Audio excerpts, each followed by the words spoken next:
instead of working on ours. And here's another reason why I am just kind of like, I shake my head at this. Once again, we're getting an Xbox price hike. Microsoft's recommended retail pricing for its Xbox consoles will jump at least 20% for each version, according to a company announcement Thursday. The cheapest console on the market, the Series S, not the X, that's the all digital one, for the 512 gigabytes of storage will jump from $299 to $379.99.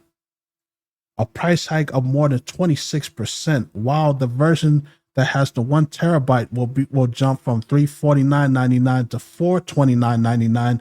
That's almost $500. That's just for the cheapest one, for the digital version.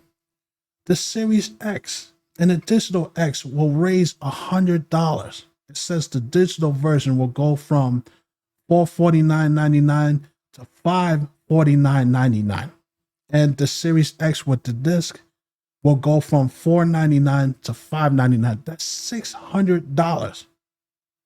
$600.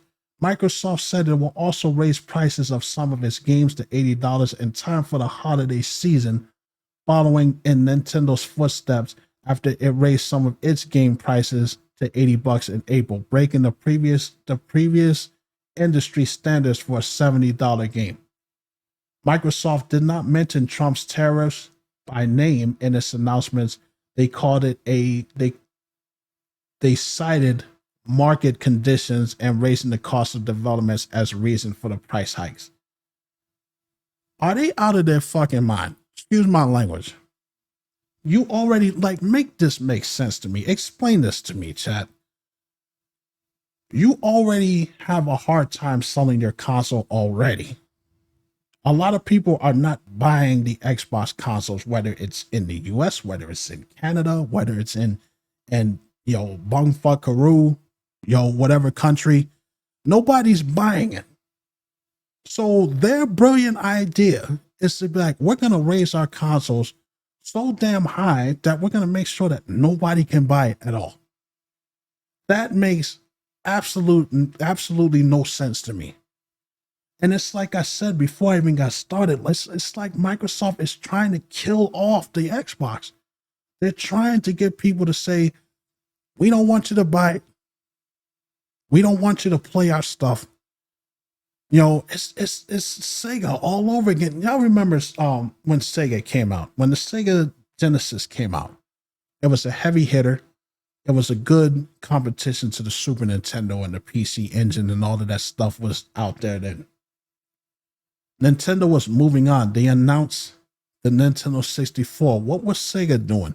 They were releasing all of these peripherals, all of these attachments to try to keep the Sega Genesis around longer than it needed to be.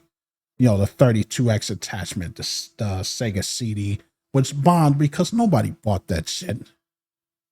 And then they were trying to push out consoles. They wanted to do a standalone 32X, which was, believe was called the Sega Neptune, which failed.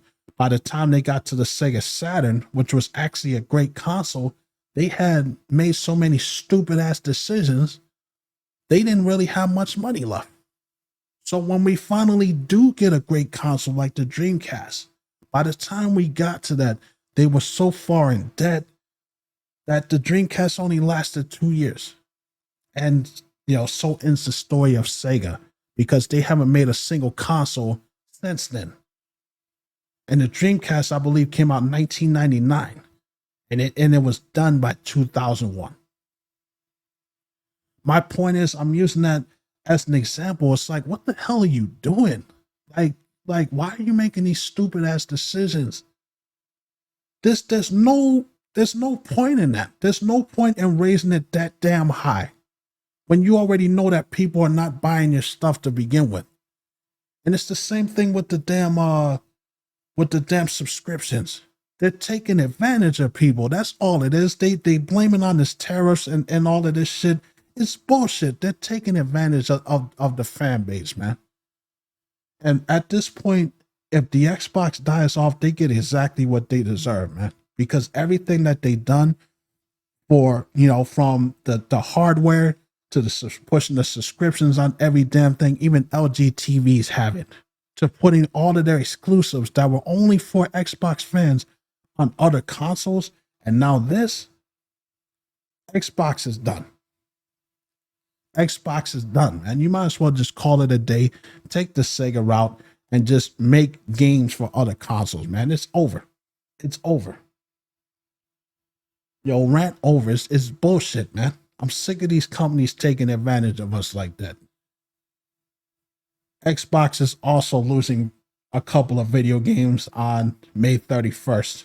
Not too many known games, but there is one heavy hitter that I'm currently playing right now. Cassette Beast, Humanity, Remnant 2. That's the one that caught my eye. That's the sequel to Remnant from the Ashes. A lot of y'all that don't know what that is, it's an open world third person shooter where you just go around, you build. It's one of those standard, get your own equipment, build up your character. It's a fun game.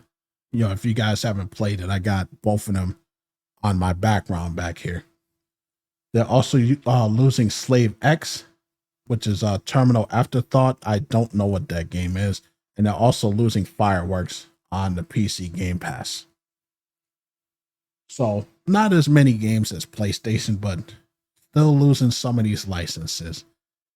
And it's just, oh man, I just don't understand it.